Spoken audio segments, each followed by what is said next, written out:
Фудбалската федерација на Македонија го објави списокот на кандидати кои се примени во паралелките по фудбал во Спортската академија за школската 2024-2025. Согласно објавениот список, 29 кандидати од Штип се примени во паралелките по фудбал во Спортската академија за новата школска година. Од овие 29 само едно девојче е примено.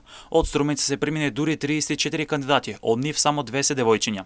Во селектирањето кое се случи во Охрид примени се 23 кандидати, од нив 5 се девојчиња. Во Гостивар се селектирани 14 кандидати, сите момчиња.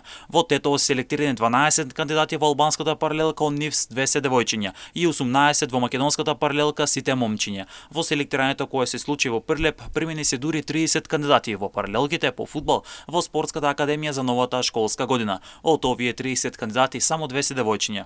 Во Битола се примени вкупно 34 кандидати, од нив 6 се девојчиња, додека пак во Велес се примени 28 кандидати, од нив 2 девојчиња. Од селектирањето во Скопје се примени 36 кандидати, сите момчиња. Ова е конечен список на кандидати селектирани по објавеното селектирање за запишување во Спортската академија по градови за новата школска година.